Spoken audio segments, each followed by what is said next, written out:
voices are exotic dancers that enter one by one. Make love to all of your orifices in your seduction. Your seduction. Hello and welcome to Ear Seduction. I'm your host, Paul Schilling. In this episode, we're going to explore the evidence that demonstrates that we have human rights. In the last episode, we ended with an evaluation of a subjective human dataset compiled from inmates living on death row. This dataset, along with the objective human datasets we've compiled that demonstrate that human beings suffer when they are murdered, helped us to come to the moral conclusion that murdering people that murder other people is immoral. By utilizing this data, that is, the scientific evidence that we've collected relating to murder, we were able to navigate the moral quandary encapsulated in the question, quote, should we put murderers to death, unquote. By using the same technique, we are now going to demonstrate that Homo sapiens have human rights, specifically the right to bodily autonomy. Before we demonstrate that we have a right to bodily autonomy, let's first establish a definition for bodily autonomy. Let's start with the word autonomy. Autonomy is defined as self-governance, or freedom from external control or influence. If we marry the two terms, then we have freedom to self-govern one's body, irrespective of any external control or influence. This is a pretty good starting point for our definition, but before we move on, I want to state clearly, here and now, that this definition might benefit from revision. Specifically, as we collect more data from humanity regarding exactly what manner of control or influence one might accept or reject. I'll elaborate on this further in future episodes.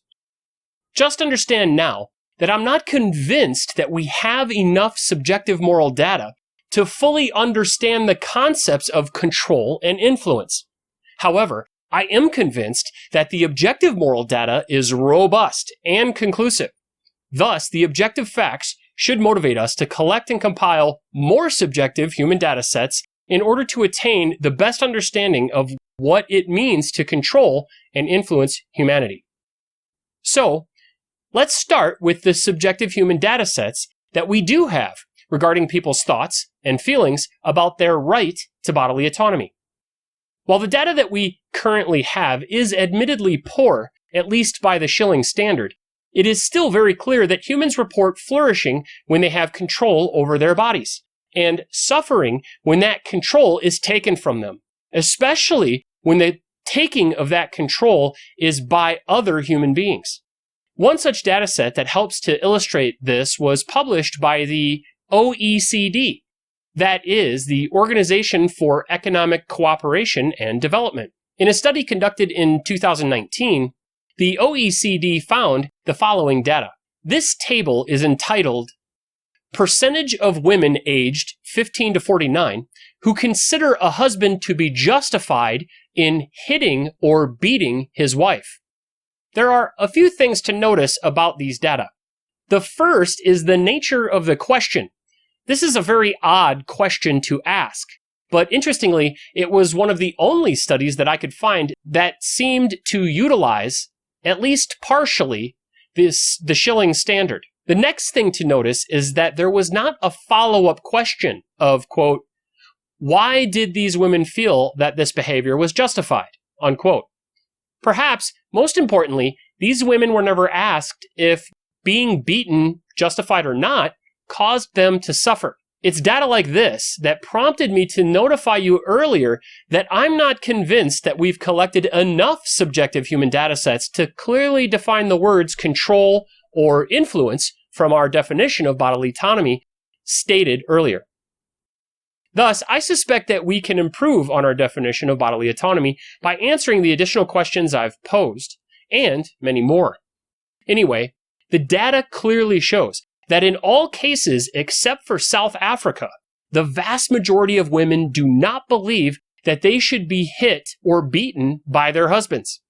These data provide us with a subjective data set to reference. These data also provide us with clear moral direction so that we conclude that the answer to the question, should men hit or beat their wives, is a resounding no. So now let's consider the objective data that we've collected. The objective human data sets that we've collected from the sciences are unanimous in their findings. On all accounts, humanity suffers when it loses control of their bodies. That includes the non-human invaders, like cancer, other diseases, and other losses, including the accidental loss of limbs, and those that either do not have or have lost the senses of sight, hearing, and speech. This suffering is even further extended to those that lose control of basic bodily functions due to aging. In fact, the very process of aging, which is often considered a loss of bodily control, causes widespread suffering among all humans. These are objective facts. However, the opposite is also true. That is, that all the objective data that we have reports that humanity flourishes by every objective metric when we have control over our bodies and the ability to exercise that control to seek out that which we need, want, and desire. This brings us to the foundational evidence that demonstrates humanity's right to bodily autonomy, the science of biology. So now we've established a subjective human data set and objective human data sets demonstrating how Homo sapiens either suffer or flourish in relation to their rights to bodily autonomy. Now let's go one step further. How do we know that we have this right? What is the most foundational evidence? Up until now, we can show how humans suffer and flourish, and how that suffering and flourishing relates to bodily autonomy. This is a demonstration that having the right to bodily autonomy is in direct relation to morality, and therefore should be included in a sound moral system. But do we have evidence to demonstrate even further why we have this right? Do we need such evidence to include this right in our science of morality?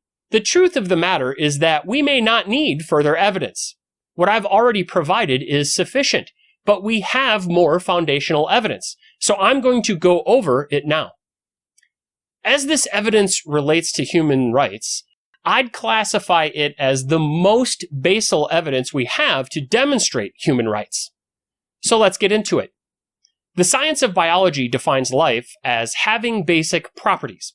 While they differ between the different subfields of biology, they are generally agreed upon as having the capacity for growth, reaction to stimuli, metabolism, energy transformation, and reproduction. These traits can be further expanded upon to include maintaining homeostasis, being composed of cells, having a life cycle, the ability to adapt to changes in environment, and evolving over multiple generations. If you look closely, you can see humanity's right to bodily autonomy within this definition. To further highlight it, let's now take a look at Maslow's hierarchy of needs. This hierarchy was established in the field of psychology and helps to clarify how the basic traits of life, detailed above, translates to humanity. In the hierarchy, Maslow puts at the base what he calls physiological needs. They are air, food, drink, shelter, clothing, warmth, sex, and sleep. Let's now consolidate this list to its bare essentials. Let's get rid of clothing and warmth because they are just derivatives of shelter. Let's also change drink to water, just to be more clear and specific. And finally, let's remove sex. Now hold on. Before I lose all of you, I'm going to add it back in later. This is because it involves another human being and thus requires more complexity, specifically consent. But returning to our list, let's now add one that was missed: homeostasis. Homeostasis refers to our necessity to regulate an equilibrium within our bodies. Basically, we need to shit. And as a well-regulated homeostasis, our right to shit shall not be infringed. One thing to notice about all these biological facts is that they are a foundation to any other activity we might engage in. Thus, to hinder any of these activities is equivalent to causing suffering.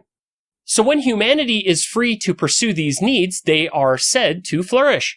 Again, that list of biological needs is air, water, food, shelter, sleep, and homeostasis. This list of biological facts are the moral bedrock for humanity's right to bodily autonomy. The fact that we must do these things and cannot escape these pursuits demonstrates this right. As an exercise to further clarify why the physiological and biological facts I've just listed are the foundation to our human rights, let's compare them to the UN's Universal Declaration of Human Rights.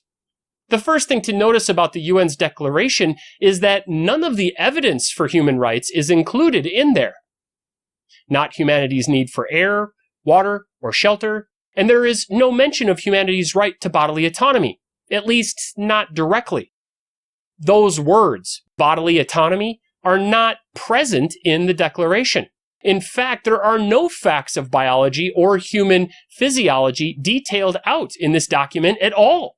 An interesting and troubling exclusion, as we are definitely biological creatures whose rights stem from the facts of our biology, as we have just demonstrated. Anyway, skipping the first two articles down to the third, we get our first indication of an evidence-based foundation for the list of declarations. Article 3 states, quote, "Everyone has the right to life, liberty, and security of person." The first right, life, we've defined above, which is foundational to our claim to having human rights. Because what is a right to life if it is not the right to engage with our surroundings as living creatures? What else could we be expected to do? This is just a biological fact of our evolutionary path through the eons. I would argue that instead of using the shorthand life, we ought to include the more descriptive biological definition of life I referenced earlier. We have the science. Why not codify it into our universal documents? Moving on to the next right, liberty. What is liberty if it is not just the freedom to move about as we see fit to gain access to air, water, food, shelter, sleep, and to maintain homeostasis? Hopefully you see where this is going. The rights that the UN has identified are just reiterations of our most basic human right, bodily autonomy. The last right declared is security of person. This is another way of saying bodily autonomy, and clearly an odd wording choice. Why not just say that human beings, in recognition of their biology and physiology, must have governance over what happens to their own bodies? While I agree with what the UN's Declaration of Human Rights attempts to accomplish, their language fails to include clear and distinct definitions for the words that they use, and is therefore subject to interpretation. Also, they fail to clearly identify the evidence that demonstrates that these rights are sound. Again, we have the science. Why not include it in this document? I would summarize my position like this. If there is any right that we have, it is the right to do that which we must. We have no choice in our biology, nor do we have a choice in our physiology. Thus, our right to bodily autonomy follows from the inescapable facts of our evolution. We must breathe, drink, eat, sleep, shit, and seek shelter. We have no other choice. Furthermore, any attempt to hinder our bodily autonomy in an effort to stop us from conducting ourselves in these ways is futile and instantly leads to suffering. All the evidence, whether objective or subjective, demonstrates this fact. So it can be said that we have a right to bodily autonomy. We have no other choice. The only choice we do have is whether or not we claim that right. Because if there is one thing that the evidence makes clear, it is that humanity will deny itself and others this inescapable right if given the opportunity. Therefore, we ought to encode our right to bodily autonomy, including all the evidence and definitions we've discovered in the fields of science, into our moral declarations, constitutions, and governmental documents. That way, there is no room for interpretation, and as a result, we minimize our chance of causing human suffering. Yet again, we have the science. Why not include it? So let's conclude this with some final thoughts. It should be clear to you now that we have a right to bodily autonomy. Our biology and physiology gives us no other choice. The evidence is conclusive. It should also be clear that we need to get to work and collect more human data sets to help us understand exactly under what conditions humanity freely gives up its right to bodily autonomy. The evidence we do have shows us two irrefutable facts. One, that human beings seem to be prone to denying the rights of others.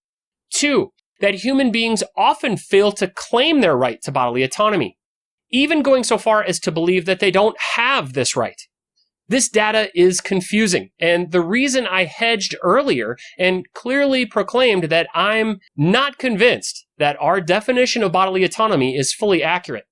Specifically, that we need to conduct more research into understanding and determining the true nature of the words control and influence. Also, that our right to bodily autonomy is very clearly evidenced with the hard sciences and supported by a very large majority of humanity, as is demonstrated in our subjective human data sets. So not only do we have a right to bodily autonomy, as evidenced by the hard sciences, but bodily autonomy is required to be included in a sound science of morality. This fact is as inescapable as our need to breathe. That's all for this episode. Wait! You forgot about sex! I know. Keep your shirt on. Or take it off, it's your body. Due to the fact that sex is a necessary human need, and that it involves the consent of another Homo sapiens, we're going to deal with it independently in the next episode. Please join me. Thank you, and this has been Ear Seduction.